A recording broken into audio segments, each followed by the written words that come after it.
Mr. Bond. Bond. Bond. Bond. Bond. Bond. James Bond.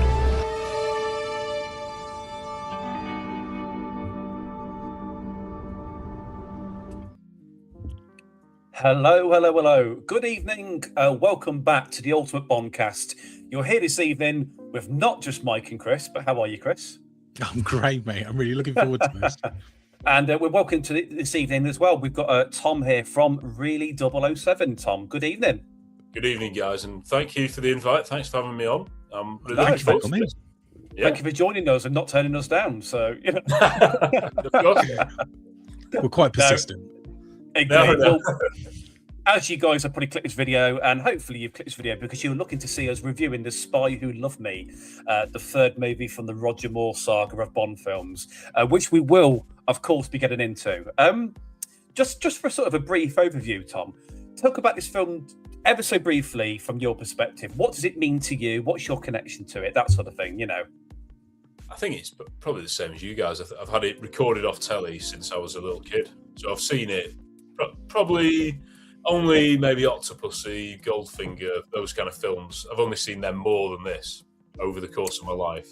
So it's part of my DNA, I guess, and still one of my favourites. I know everyone's lists and rankings change all the time, but this is never going to be one of the low ones. It's always going to be very high up there, and it's a great one to whack on. It's a classic Sunday afternoon bank holiday Bond, isn't it? If you look really at is, isn't it? I usually find that when I'm flicking through my DVD collections, like my Blu-rays, this is definitely this is probably one I'm going to put on. You know, it's a contender. And that's something that's really beautiful to sort of share that opportunity, really. So, but yeah, we'll touch on the movie very shortly. But first of all, in the meantime, we're going to do what we always do when we get started. We do a review, but we're kicking with Bond news first of all.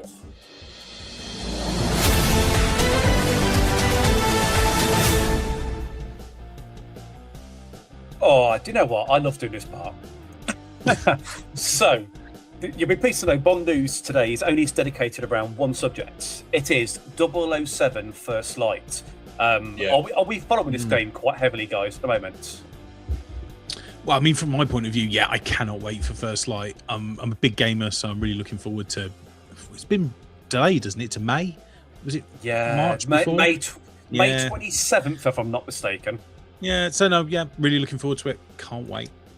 We have this new screenshot that's been revealed, guys. It's just come out now. So this is sort of giving us a bit of a prologue because we know 007 First Light is an origin story. It's an original origin story. It's not literary from there. But this shows Bond pre-MI6. So just have a quick little gander and give us your thoughts. What do you think of this, Chris, first of all, for you?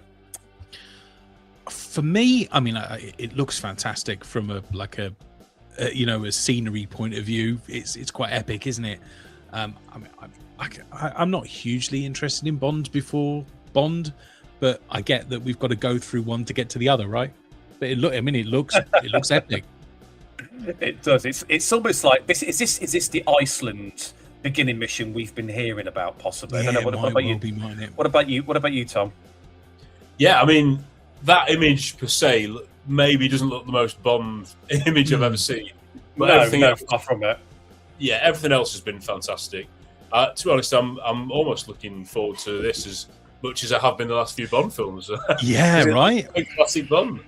It's very rare that a Bond game gets that sort of traction, though, isn't it? If you think about the past, I think the it's only very one that rare ever that had we get a Bond game. Well, yeah, 13. Is it 13 or 12, 13 years since? Yeah, I think something like that.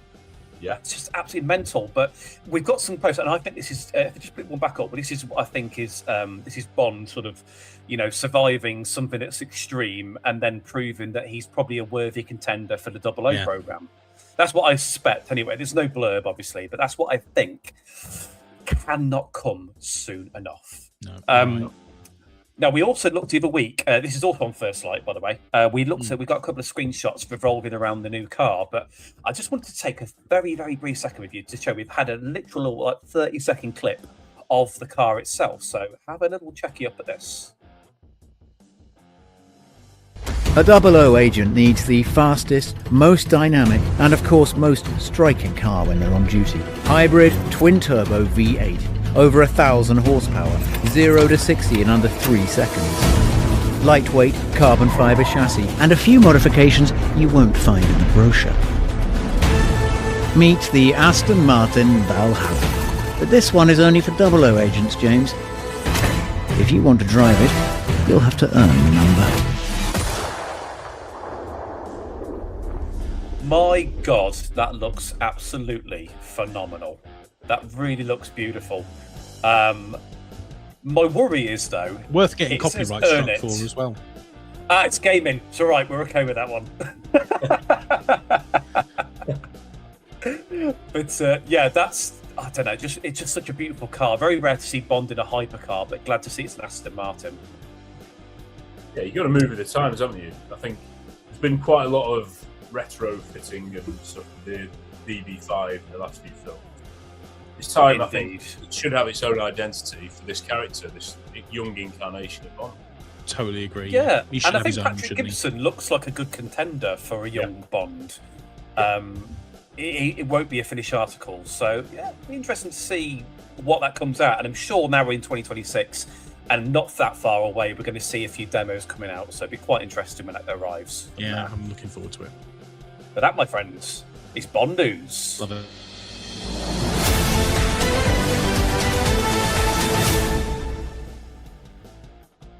Oh, anyway, so on that basis, we need to set the tone for this one because it is obviously a very classic Bond film, and we'll go with a nice sort of mellow tune to fit in with this one. So, The Spy Who Loved Me. Tom, briefly, just give us an overview of the 1977 film. Tell the guys, if they've never seen the film, briefly, what is this film all about? I think this is a film about Roger Moore and his absolute pomp. If you like Roger Moore, this is probably the one, along with Moonraker, I'd say, which is him to 11 basically. It's very, I don't know. It's Lewis Gilbert's back as well. You've got that feeling where the world is a much bigger place. It's not so much a neat little spy thriller. This is like probably this and Drax are the most warped villains who actually want to destroy the whole Earth. Indeed. So this isn't a Cold War spy thriller. This is Bond going into the heat of the battle and saving the world, superhero style. Which I suppose high stakes. Very high stakes. Oh yeah, which Pierce did well, I think. So it's there are times when you love the lower key ones like For Your Eyes Only, which comes fairly soon after this. But if you want sort of proper balls to the wall action, quips, stunts, and great characters, I think this is a really good one for you. Absolutely. I mean, the thing is, right, we'll go literally where we should be at the beginning of the film. So let's talk about our opening titles into titles. So, Chris, let's start with yourself, mate. Talk us through the opening and how you feel about the opening before the song, of course. This is one of my favourite openings. I really, really love this, and it's just action packed from start to finish. And I feel like this really set the bar for Bond openings moving forward, because there really hadn't been a lot of like massive action set pieces before The Spy Who Loved Me, and the submarine getting swallowed up, and then the chase on skis, like two completely different set scenes, but like they're massive set pieces on their own. They play into the larger movie. They set the start of the film up great, and we get to see possibly Bond's most iconic stunt of all time in the beginning. It's just perfect, isn't it? I don't know, but maybe it's over exaggerated, but this just feels like an absolute breath of enthusiasm, love. It just feels a phenomenal experience, and I just wish I was around when this film was brand new to experience that in the cinema, because I never feel like I get enough chance to enjoy it amongst a crowd of people. That's the only tragedy. But the film itself, the opening, is phenomenal. I mean, just to give you some idea, we've obviously done this on the back to the flip, so we can't get done on copyright. I remembered, Chris. But you're... I don't care, mate. It's fine, honestly. Yeah, I mean, if you ever look at a movie stunt, this isn't just a Bond stunt. This is an iconic movie stunt, ultimately, isn't it? I mean, yeah, it really is. The audience, they literally hold their breath. Oh my God, Bond's going to fall. What's going to happen? Can I also say, like, I know it's like a really little thing at the beginning, but there's for some weird reason, there's nothing that brings me more joy than those rear projection shots of Roger Moore skiing, interspersed with like the craziest high octane action, and then him just sort of like, it's amazing. What is it with that green screen then? A little bit of green screen. I don't know, but I love it.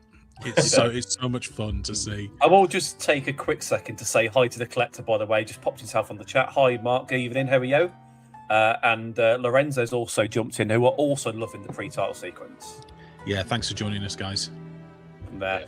But yeah, look, I mean, it is beautiful finesse, and then it leads us into the wonder that is Carly Simon, which, if I'm not mistaken, is probably the most iconic Bond theme ever. Am I wrong, or...?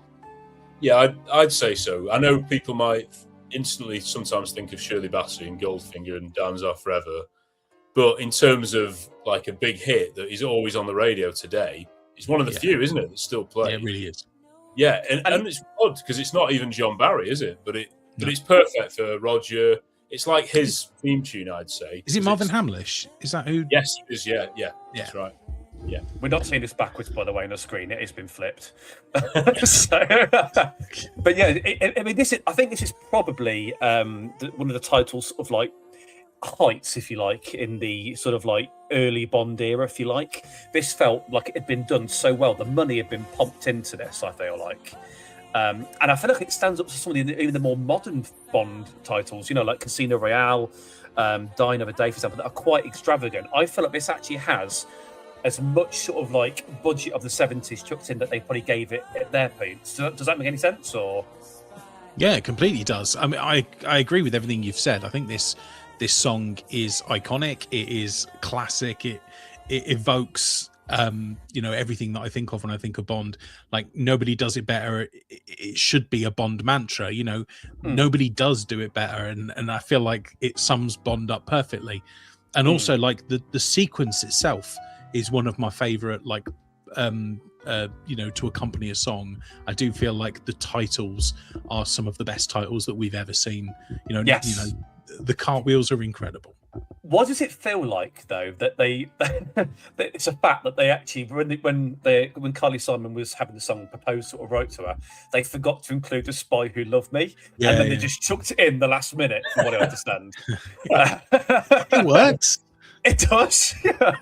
Yeah. But they went one worse though with Octopussy, didn't they? They just forget, because that's too difficult to put in, isn't it? Yeah, it really is. I do, to this day, maybe it's controversial, I do not know what they were thinking when they made that theme tune, if I'm being honest. It was not up there for me, if I'm being completely fair, Well, this is the start of the sort of like nice piano ballads, isn't it? You've got this, isn't it? and you've got Moonraker, which is lovely, and then If Your Eyes Only, another ballad, All Time High, and then until Duran Duran gives some more rock to it. Which was this was the late 70s. Yeah, that Duran Duran song. Oh, yeah. That then leads us obviously into our core film. So let's look at our characters, guys. So, Chris, let's go for Roger Moore initially, because and he plays. I think he plays Jaws or something. Yeah, but it's his third outing. So talk us through it. So Tom alluded to it at the beginning. Like, this is Roger Moore's Bond turned up to 11, isn't it? You feel like he's super comfortable in the role, and even though when we talked about Live and Let Die and we talked about Man with the Golden Gun, he felt comfortable in that role from day one. But you can tell that the writing changes, doesn't it? And it feels like it's being written for Roger Moore rather than it being a Bond and that Roger Moore is fitting into. It really does feel like the writing is for Roger Moore. And there's that level of humor that he delivers in this film that maybe he doesn't have the opportunity to do in the previous two. Like, he nails that. He's at his charming best. He's brutal when he needs to be. When he's got that guy hanging off the roof, holding onto his tie. He's such a badass in this film. He's incredible. I think the most confident Roger Moore performance. I mean, there's a million of these opportunities with Roger Moore, but this is probably one of his most definitive options to be Bond. He's the smoothest he's ever been. He's the more confident, because I feel like It's one of the rare opportunities, of course, when we see Bond in the sort of Navy Admiral suit. Yes, As yeah, well, it is. which we've never really had alluded to. I know Connery did it ever so briefly in You Only Live Twice, but this felt like it's reminded us he was a naval commander. People are saluting him as commander that are not members of MI6. So that was, I feel like, a really nice touch, but it reminded us of Bond has got a bit more to him than just being 007, you know. Yeah, I wish they'd done it with Daniel Craig. They could have had him in the commander Bond outfit, because they did for Pierce, didn't they?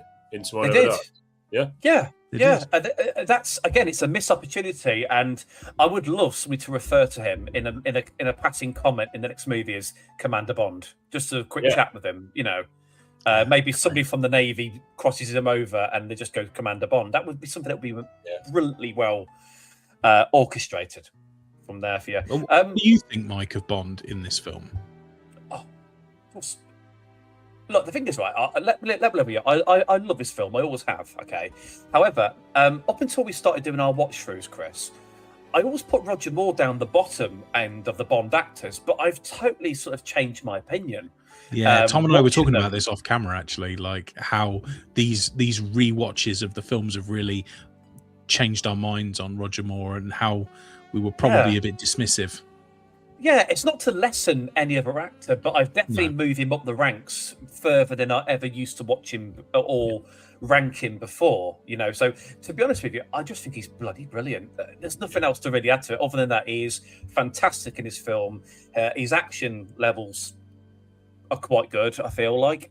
His confidence and his suaveness are, like you said, peak 11, Chris. So, Yeah, they really for are. me, this is probably, if I'm being honest, this is probably the point where Roger Moore starts to go down after this movie, if I'm being honest with you. That's, if you want to say it such a way.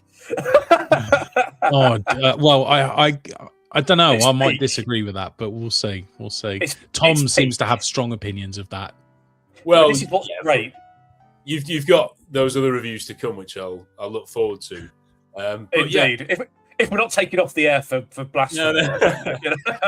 he is, people would say, "Oh, Roger," they don't think of action when they think of him, but he is good in the fist fight in this film. I Yeah, think he he's is. Yeah. the stunts, we know it's not him, but I'd rather that and see somebody else do them for real than, you know, like today they might put someone's head on a green screen, you know, on a motorbike or whatever, and you know none of it is real. So I'd still But prefer you this. believe it's him, don't you? That's the thing. Yeah, Your little children, your little child brain goes, "Oh, yeah, that's Roger. Of course it is," and it's believable from there. So, with that in mind, so we need to now look at the Bond girls, because this is a different kettle of fish. We haven't really come across the way that Barbara Brack or Major Amasova is perceived in this film. So, Tom, let's go to you this one, buddy. Talk us through Triple X, should we say? Yeah, you know, another one of these starts off as a really interesting character. The way she's introduced, the viewer assumes that Triple X is the man in the bed, but of course it's a trick. That no, it's her. And That's brilliant, by the way. Yeah. It's really, really interesting, really different.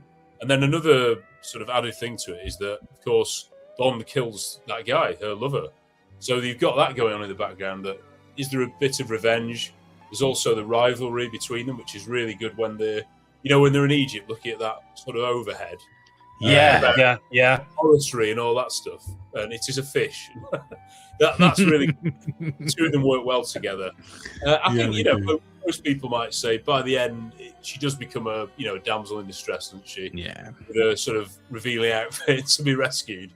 But I think that was done more just to sort of, I don't know, not lessen her, but sort of increase Bond's sort of I agree. Yeah, he's the hero, isn't he? machoism. But I mean, she's basically the Russian equivalent of Bond. That's why she's dubbed, isn't she? The best of her country and her agency. You know, so I would like to see. I feel like what disappointed me about her, ever so slightly. There's not a lot, by the way, but what disappointed me about it was how she wasn't very effective against Jaws. That really concerned me a bit, because it's the only time you see her offering any kind of weakness in a way. You know. Yeah, I mean, I kind of agree. Like, I think Barbara Bach, I think she's clearly beautiful and works really well in the film. I love the the sort of, it's a different Bond girl to what we've seen before, that we are seeing almost like a female James Bond. We're seeing a KGB agent going up against James Bond, and then working together. I don't know if she's great in the role. She's fine.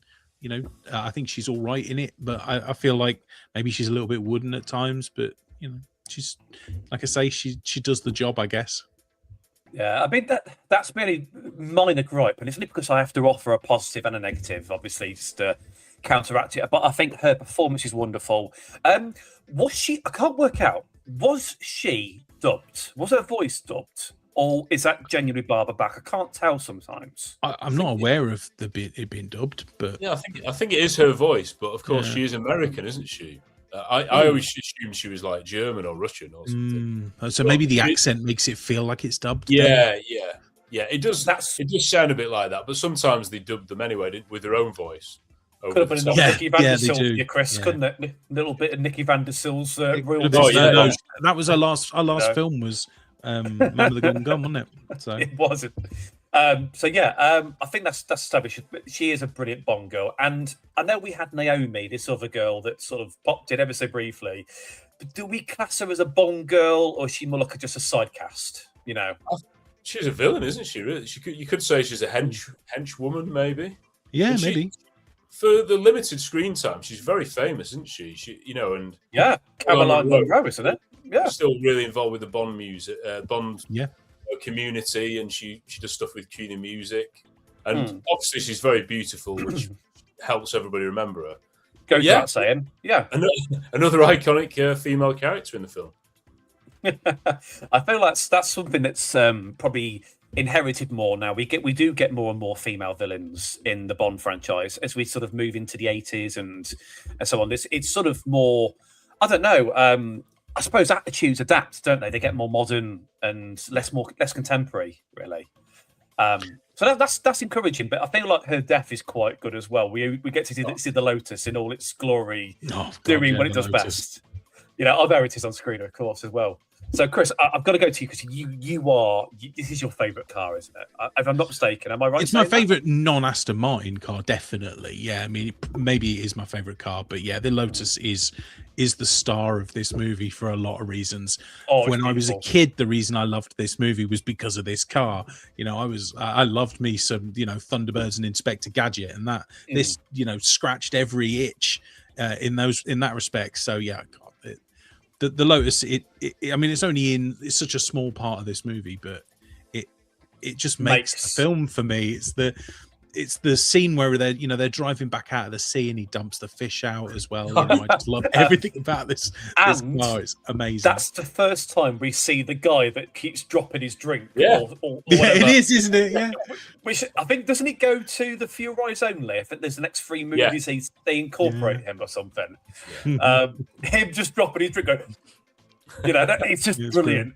And I just feel like those little nods are what makes the Roger Moore era so sort of like witty and memorable, and like I don't think Daniel Craig's movie you can get a recurring character that will do the same sort of feel. Do you know what I mean? But with Roger Moore, it's completely acceptable. The other things that I love about the car is like I love the story that they weave into with it. Even little bits like dropping that Triple X had stolen the plans for the car 2 years before, and it meant that she knew all of the little nuances and the the little tricks of the trade with the car. Where the mind that's just so clever. And it also, I think the other benefit of having like Roger Moore having his own car, not is it iconic, but it gets its own spin. I mean, it's the only car to ever go underwater, unless you want to talk about the Nightfire, Vanquish. But that's just gloss over that one. But it's the only car to actually have an underwater sequence, which, for reference, was shot wonderfully. I think. Yeah.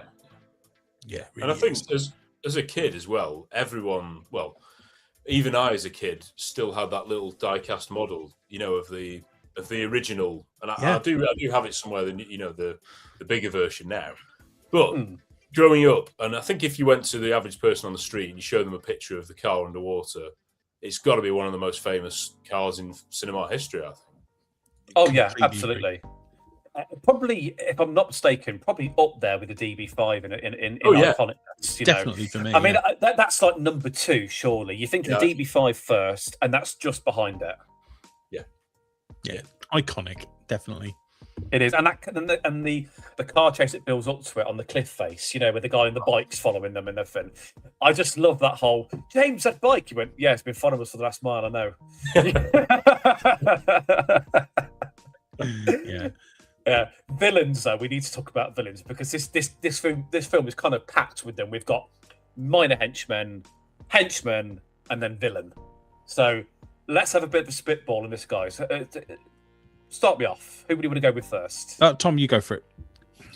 Yeah, I think Stromberg, he never sort of ranks high because he's quite understated.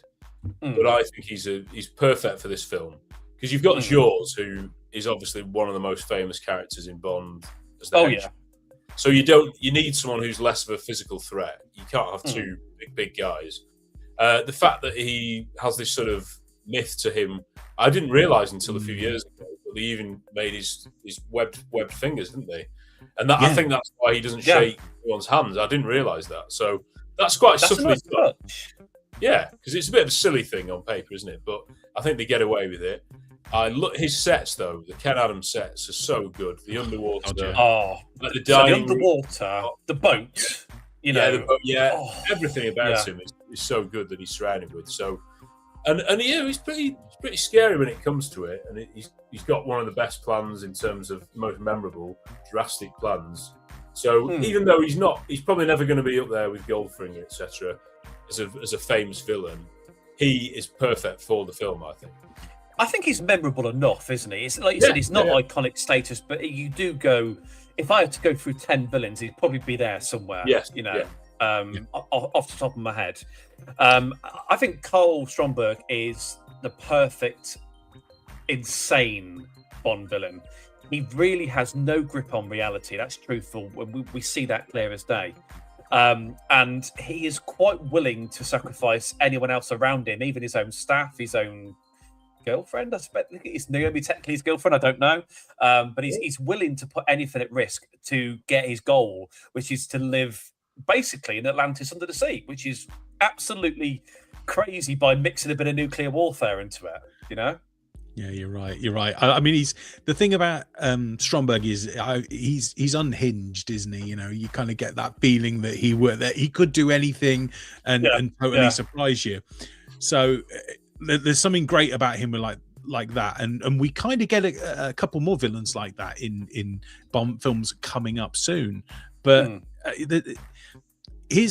whether he might feel a little bit like forgettable at times, everything about his plan is like quintessential Bond. You know, like the base becomes the blueprint for like, you know, crazy villain bases, and you know the tanker that swallows submarines whole is fantastic, and the idea that you're weaving in, like you said, nuclear war heads into this as well. We get some underwater scenes that we haven't really seen since Thunderball, and you know that's really exciting to see as well. There's so much to love about the main villain, even though he gets outshone by his henchmen in this film. As Lorenzo just put there as well, he likes his evil plan to have everybody live under the sea. And I think with we sort of talked in the past, Chris, about with some of our other reviews, how themes of the older films are now sort of more quite relevant and reflective. And I think with the element of sort of like what we wrote about with global warming and climate change, that's a real quite niche, and we've got a lot of conflict in the world. So we've kind of found some relevance from a 1977 film to now in a strange way. Yeah, everything's cyclical, isn't it? We have to go on to Jaws, though. Come on, we have to go on to Jaws. Yeah, we do. Because it's very rare a henchman outclasses or outranks in a strange way the guy that employs him. But in this occasion, he does. He's only in 2 films, but he's one of the best Bond villains you'll ever come across from there, you know? Richard Keel, 7 foot something, something stupid.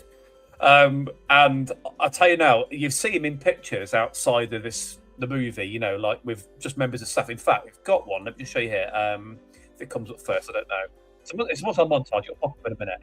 But it just shows him standing against the Roger Moore step-in, if you like.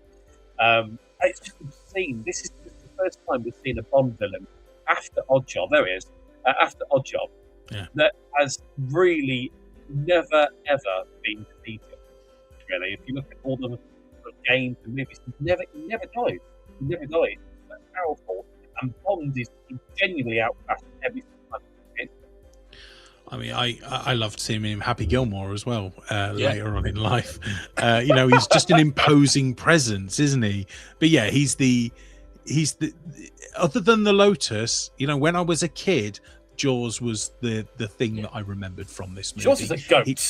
He was also really scary in this film at times, especially in Egypt. There's like proper like dark scenes. You know, what is he doing with his mouth? Is he biting him? Is he a vampire? You know, when you're a kid, you're like, you don't know. That music, it's really quite. Sorry, Tom, we do a lot of that. It's great. I love him.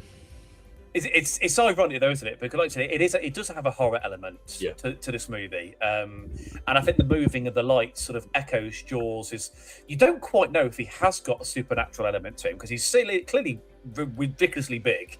Again, when you're a kid, you just think he does, don't you? You know, you just don't know. You create these stories in your head. Don't you? You think he's like a Frankenstein type guy, because I suppose in cinema history that's only the character that could be similar. Am I right to say that, maybe? Yeah.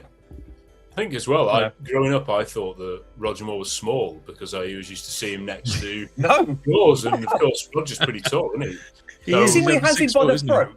Yeah, by the neck, like that. Yeah. Enormous, aren't they? Yeah.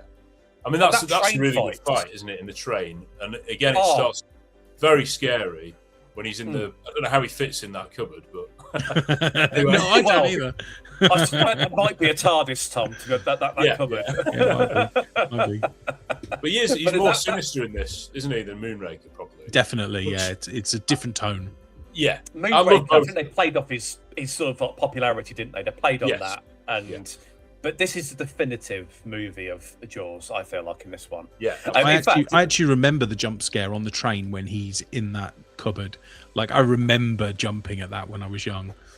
Yeah, because you're not expecting it. She's so quiet. She's just putting something in the blood. You think inevitably her and Bond are playing a bit hard to get, aren't they? They're sort of like flirting and sort of resisting. And you just think that's all it's going to come down to. But then Jaws just comes out of nowhere and you're like, oh my God. Who's more scary, this guy or the Jaws' shark? It is just absolutely terrifying, you know. Well, we get to see at the end Jaws v Jaws, don't we? So, well, it was decided, wasn't it? Yeah. Did you guys know that Spielberg was actually considered to direct this film because of the success with, ironically, Jaws, which is absolutely stupidly clever, but that's a fun fact for you guys. Well, he always wanted to direct one, didn't he? Yeah. Sadly, never got round to that actual opportunity. Really, he's still working, isn't he? You never know. You never rule it out until he's retired. Yeah, if you are listening, Amy Pascal, there's an opportunity. Go and speak to Steven Spielberg. I'm sure he will take the opportunity. Yeah. No interview necessary. But that Ben Darcy, I mean, Jaws, like I said, is phenomenal. That's something that's never going to take it away. But one thing I did like, I liked how Jaws had a henchman. Do you remember the little? What's his name? The bold guy. I can't remember his. Sandor. That's it. There's actually a good, like you said, you mentioned it earlier, Tommy. He's got a good fight scene in this one, and that's one of them is with Sandor on the rooftop, and I think that was really good. Yeah, I'd say if you want to know what Roger Moore's Bond is all about, that's a perfect scene. Because you've got the fight, and it ends brutally, but also funny. I don't know how it's so well judged that it is pretty cold for, you know, say, oh, Rogers were just silly films. Well, no, that is quite a serious death to just kill them like that. But as soon as he does have those moments, yeah. As soon as he hears the words pyramids, he's dead. where are the pyramids? That when he just hits his tie, it's great. Yeah. And then what a helpful chap. It's classic. Yeah. It's such a beautiful scene, that as well, like up on the rooftops. It's gorgeous. The yellows on it. It feels it's and the landscape behind it and everything. They really thought about the angle. Yeah. And I think that's something to remember about this movie. If you think about the pre-title sequence to where we are now on the rooftop and everything, there is a lot of consideration to locations in terms of the way I think they that's Lewis construct the Gilbert, cameras. isn't it? I mean, his direction is fantastic in this film. You know, and it was also, this was one of Roger Moore's higher earners, by the way. He got $1 million on this one, which by today's rate of inflation, that's quite a lot of money. You know, so He did all right. it's not surprising. It's okay, isn't he? Yeah, not too bad. I don't think he was the highest earning Bond actor, though. I think that might fall down to Daniel Craig just because of the way that the industry's galvanised nowadays. Yeah, with inflation, I don't know. Maybe you don't know. Sean for his last for Diamonds, I think was. I was just going to that say right? Diamonds, he got loads, Yeah. didn't he? That was no mistake. We talked about that one. We won't dig it up too much, but that was a slight grab of money, wasn't it? That one, if being honest. Yeah.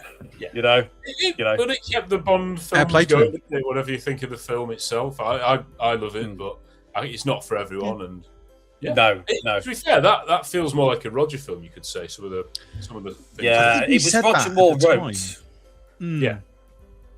Even we would have liked to have seen. We're going slightly off tangent, but I would like to have seen Sheriff J.W. Pepper appear in that film rather than the sort of knockdown sheriff, Yes, the bargain basement sheriff we Yeah, got. So absolutely. you know that could be it, but story for another day. That takes us towards our finale of the film, which, let's be honest, is really, really quite varied. Because we've got the boat, and then we've got Atlantis. We've got a twofold ending, haven't we? Really, from there. So, Tom, what does this sort of final ending mean to you? If you think about the boat bit, you know, where it's been swallowed the submarine and everything. How did that make you feel initially watching it? Like, what was that experience as a kid in this strange way? You know, in your it's very Lewis Gilbert, isn't it? A bit like in You Only Live Twice with the rocket devouring the other shuttle. Yeah. It's very much like that, which is scary as a kid. And the fact that when they're swallowed, they're like, where do we go? But let's be honest, it gives us that incredible set. It gives us one of the best battles in the whole series. And we, in our podcast, going on about, we'd love a return to that huge battle, you know, with, I don't know, hundreds of people just all going at it together. And Bond is one of them.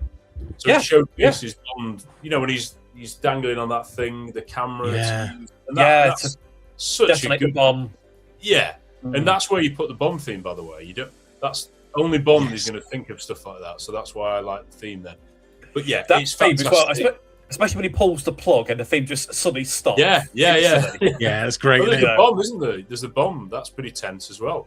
it? So it's got everything going for it. And then the bit with Jaws when he's, you know, he's the magnet and he looks up, absolutely fantastic humor again. And It was.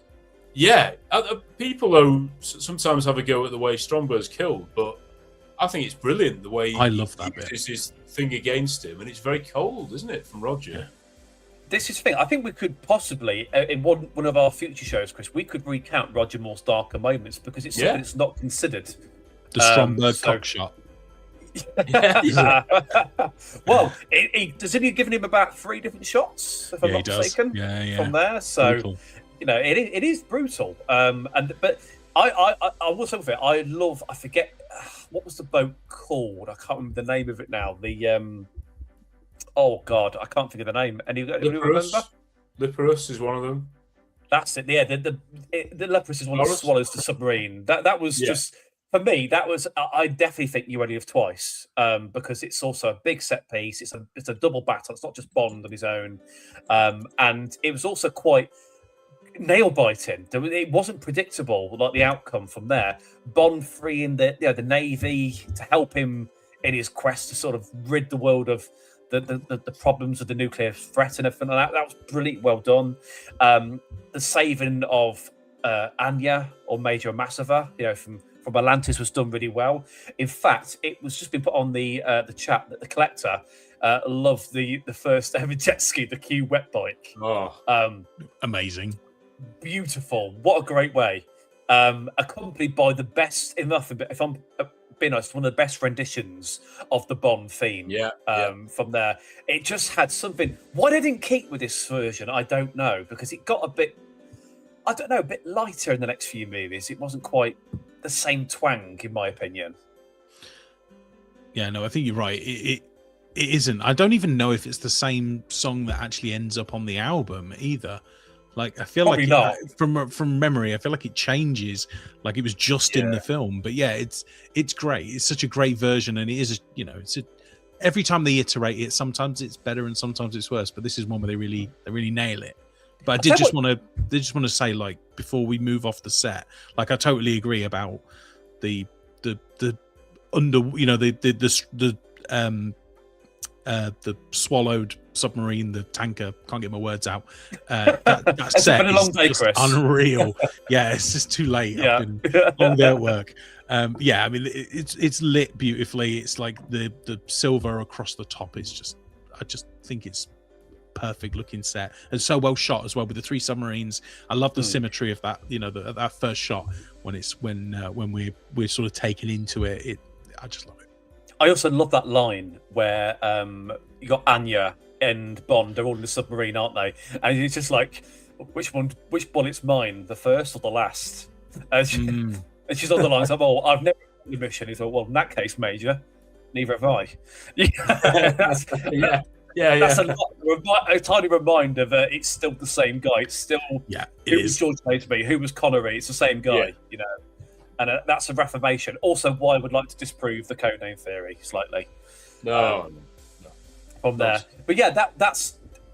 Anything else you guys would like to add on the end, just before we sort of move towards the end of the show at all, or because we had the last minute with Jaws, didn't we? You mentioned them earlier, Chris. We had the Jaws v Jaws or Bond v Jaws in Atlantis. You know. Yeah, I mean it's a great fight. Everything with Jaws in this movie sings, doesn't he? You know, he's the best part of every scene that he's in. So it's just great getting one more moment with him, isn't it, before the end of the movie? But wasn't that wonderful to bring the shark in? I just think that's I think it's great. I mean, there's clearly a reason for it, but yeah, it's great. A bit like, you know, when Moonraker took the advantage of sci-fi because Star Wars had been successful and all that sort of stuff, and it sort of got approached a bit in the way that they're using that intentionally, and it didn't quite go the right direction. I feel like by incorporating Jaws the shark, or what is essentially Jaws the shark, was a touch of genius. I really think it's a fantastic way of outclassing him. Yeah, I think as well, what's good is you get to see the villain doing something bad. So at the start, when that secretary or whoever that woman is, goes down that chute and gets eaten by a shark. That's what we want, isn't it? It's a very, again, you only live twice with the piranha pit. You want to see your main villain doing nasty things. Yeah, it is. Stromberg, in my opinion, could almost be an unsung member of Spectre in a strange way. Yeah, think about it. The setup he's got, the money he's got. Yeah, you know, maybe in another world, maybe in another theory, we could look into that option for us. I was gonna bring up as well, you know, like I've said for the last couple of movie reviews, that I don't like the way Bernard Lee's treats Bond at times. I feel like a bit harsh. All I'd said, Tom, was that like he just acts like a bit of he's just really mean spirited, some of his like back and forth with Bond. And it's clearly not meant that way, but it's obviously just the way that Bernard delivers the lines. It's a little bit. I find it a little bit like, okay, he's tired. Why do you employ him? I mean, just get rid of him then. But in this film, he's not like that. I find that their relationship is a lot more, is a lot more appealing in this film. And I think Bernard like a Man with a Golden Gun is horrid for it. Oh yeah, he hates Q as well, doesn't he, in that film? Yeah, he does. Yeah, shut up, Q. You know. Is that M's off day? You reckon? Is that movie? Yes. He's off day. Yeah, I think it must be. Yeah, he obviously didn't get his annual leave approved or something. He just was in a bad mood. So he's probably nice here because he wants to beat the Russians to it, doesn't he? He doesn't want to be showed up. So maybe Gogol and them lot. So maybe it's all for show. Now, I've got an interesting theory, guys. Do we know Gogol has been a recycled actor, don't we? He was obviously in From Russia with Love. Yeah. Very, very fairly young. I don't know if he died in From Russia with Love. We didn't actually see it. It probably goes on fire, but he could survive it potentially. Could that be Gogol young? Possibly. Yeah, maybe. Yeah, why not? You know? Yeah, why not? Doesn't mean it can't be. You know. No. From there. Well, if we're talking about characters who appear in this movie as somebody and then reappear in another movie, are they the same character? Then I guess we could obviously talk about what's his name, who ends up being M as well. Surely. Oh yes, Colonel Hargreaves. Thank you. Yeah, I was really struggling to remember. Yes, I like this theory, by the way. I think so. I know you do. You love it. Yeah. Yeah. I think it's a brilliant idea. It's always I mean, it's quite nice to just have that as a. Oh, I reckon that. Where did I see him from before? And you can't quite place it. And in fact, I think this is the first film where you start to have Gogol and the defense minister. You know, he's in it as well. And Yeah, and Freddie Robert or whatever Brown. he calls him. Yeah, Yeah, It yeah. starts to create Freddie, a bit yeah. of a Bond just calls him clan, Freddie. doesn't it? Yeah. Yeah, It's sort of clear they Cold go War. back. They obviously go back to the naval days. They're not just being introduced I for the agree. first time. Yeah, But yeah, it is Freddie's first introduction, isn't it? Which we see him Yeah. through to the Living Daylights, if I'm not mistaken. That's his last time we see him. Or is Yeah. it A View to a Yeah, Kill? that's yeah. right. It's Yeah, five films or 4 films, isn't it? Is it? Yeah, I think he might be in all of them. Is he from Yeah, now until maybe. Living Daylights? Maybe. And also we have Lois Maxwell back as Yeah. Moneypenny, but Briefly. in Yeah. an all too similar role and very, very short lived, of course, in this movie. But it's Yeah. good to have her back on there just to sort of give that, like, we've got all the ticks on the boxes. We've done everything they should do from there. Moneypenny's role does feel like she gets smaller and smaller, doesn't it? Yes. Yeah. As like, especially through Roger's films, like she just becomes like a piece of furniture, you know, like very, very little in it. She's just in the background. Q gets a lot more, doesn't he? He does, yeah, he does. He just pops up everywhere, doesn't he? Yeah, he does. Brilliant. The cat is it in the Egyptian place where they've got their Yeah. own hideout and their own Yeah, gadgets. in a pyramid. Yeah, I love that. Oh, just Yeah, it's classic Q base, isn't it? Really? Yeah, But it is it where the knife goes up and he went, "That'll bring tears to your eyes"? Yeah, yeah. And all that. Yeah, that's right. Yeah, it is. Yeah. The amount of cliches a bit as well. You know, when he Bring it gives him back. the Lotus, he's like, Yes. "Q, I've ever let you down." He went, "Frequently." yeah, yeah. That was just yeah. This is the thing. I think we could literally go on about this film forever because it has such an iconic feel to it. To be honest, doesn't it? You know, but this is really important now, guys, because we have to do, and if you've seen it on our previous shows, we rank films based on our sort of ranking, and we look at our previous scores. Hopefully, it doesn't influence too much. We're ranking it between 0 to 10, but we're doing everything in between. So you could go like 9.7, 2.4, whatever, if it's a little bit too hard. So, Chris, let's have a look at our previous scores. See Yeah, what do you want me the, to get that up, or have you? Yeah, go for it. Go for it. No, Have a so look. this is where we are. This is where we are so far, guys. Oh wow. So Very, very diverse. Yeah, they are. They are. They're probably Gosh. awful scores now, but What would you? I mean, Tom, as our guest, of course. What would you give your ranking and be as precise as you want or as vague as you want, whatever you feel like? Wow, I'm just fascinated with these scores. These are really interesting. There's some Dan shockers, Tucker. isn't there? awful Yeah. scores.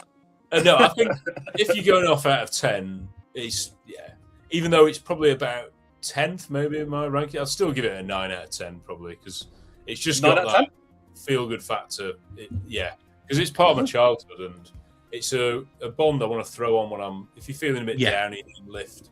So it'll always have agreed. a place after that. Yeah, exactly. I would definitely like to say, like, now we're looking at these scores. Tom, look, we don't think Man with the Golden Gun is a 5.5 out of 10 movie, No, but good, like good. in the rank, it's Yes. in comparison to other Bond movies, is how we're trying to score We're being them. Like, we're being is it- heavily influenced here, unfortunately, as we you go know, it's along. not- yeah, it's trying to, in comparison to the other Bond movies. And of is course, all you we're guys in going this chat, put your ranking in there as well. What do you rate the Spy Love Me between 0 to 10? Do you love it? Do you hate it? Or is it whatever's in between films for you? There's no right or wrong. We're just curious. Chris, come on, mate. Give us yours. What are you thinking? Oh well, look, I had a number in my head, and Tom's already said it. Spy Love Me is a 9 out of 10. 9 out of 10 Bond movie. I cannot argue. I can't argue at all. It's just there's not a lot of negatives to this film, really, hardly any. So I think I have to sort of jump in the same sort of reading as you guys, but I'm going to go with a 9.1. Oh, Look at you. You're Because outbidding us. It's just a little bit above a 9, honestly. So I think truthfully, it's one of the best Bond films we're going to come across. Top tier, and yeah, it's very rare you've seen me. As you can see from my previous scores, I've gone that high since From Russia with Love. So, He said, "On a Manchester Secret Service was a 5.9. I nearly lost my mind." it was a I love it tough. one day. It was a tough one. It was a real tough one from there for you. But Tom, we also do a quick plug at the end just before we let these guys shoot for their evenings, of course. But is there anything that you want to sort of flag on really 007? What's on the horizon? Anything that you would like to sort of make the guys aware of, really? Yeah, well, actually tomorrow, so if you're seeing this now, that'll be Thursday the 12th of February. We're doing an Instagram live where we're getting quite a few other people in the Bond community to join us. And it's all about what are the events that are going on in 2026. So there's some which you might be aware of, like the Cue the Music concert with David Arnold, but there's other more local ones. So we've got one in Manchester, Bond in Yorkshire have got one in Leeds. And then I think like David Zritsky will be talking about some in America. They've got the Irish lads are going to come on. So yeah, that's something we're doing tomorrow. In terms of the podcast, we've just, a couple of weeks ago released a massive compendium review of Quantum. So that's quite a controversial one. Wow, okay. It's going to take you hours and hours to listen to, but let's just say that one didn't rank particularly highly in our lists. So yeah, I can't see it ranking particularly highly on ours either. No, not really. I mean, we'll be fair, but definitely not gold tier, shall we say? I used to think it was the worst film ever made because I was annoyed when it came out. But now it's gone. I like quite a lot about it, and there's always good stuff in every Bond, isn't there? Yeah, there is, and it was sort of. Let's be honest, Quantum had a sort of a disadvantage of following Casino Royale, so it kind of has that to sort of fetch about. Just to sort of reflect on some of our sort of audience scores. We had an air. So hi to Julian. Thanks for joining tonight, Julian. He's mentioned he's gone for a solid 9, so that's a possibility. That's the same from Mark the Collector, 9 out of 10. And Movie Eddie just returned from last week as well. Hi, Eddie. Good evening. 9 out of 10. So I can't argue with either of them. We're all in the same ballpark, aren't we? That's the truth. We are. Universally loved, clearly. Well, Chris, plug for you, mate. What's happening in your world? I mean, from my perspective, I just want people to continue to subscribe to this. Get onto our Facebook page, get onto our Instagram, and hit follow if you can. If I can be selfish for a minute, please follow me on Geek Figure Fan on YouTube and Instagram. We will indeed. Yeah. No, well, thanks for that, guys. And yeah, by all means, of course, go to Geek Figure Fan and check out Really 007 if you haven't already. They are available on YouTube and Facebook for you, Tom? Or is it? Yeah, that's right. Yeah. Pretty much all of them, but we haven't done TikTok yet. We're not that young and hip. So no, we're playing with the idea at the moment ourselves. So yeah. It scares me. China can't have my data. A bit unnerving. But I will sort of echo. Sorry, no, I was just going to say it's been amazing having you on, though. So thank you so much for giving us your time. It's great to be with people who love Bond and who are really positive. And I think it's great. And what you guys are doing is superb, so keep it going. Oh, thanks, mate. Well, we're doing something right. We got some approval from the semi-professional, so we'll be back another time, But yeah, hopefully we can do this again. And just to sort of echo Chris's comments, do go and tap us up on the other channels. If you're not watching us on YouTube, go to Facebook. If you're on Facebook, go to YouTube, and you'll keep up to date with all our shows on the way, the Bond news, and our connections to the community, which is growing by the day. So we're really pleased about it, guys. But we are back also, I think, Chris, next week, aren't we? We're looking at pre-titles. So I'll talk about our favourite pre-title sequences. Tom, give us a flavour. What some of your favourite pre-titles? Yeah, we did a YouTube series a year or two ago. I mean, this one, The Spy Who Loved Me, is probably the most famous one, isn't it? Personally, I would say Living Daylights is my favourite. I think it's got the best stunts, probably. And introducing Tim as Bond is one of the best introductions to new Bond. Cleverest, most beautiful shot sequence in the world on Gibraltar. I think it's wonderful. So good. But yeah, we're looking to sort those pretty much this time next week. So if you're not subscribed, hit the button, join us. But in the meantime, I will say thank you for joining us, Tom. And thank you all for watching us on the Bondcast. The ultimate Bondcast. Oh.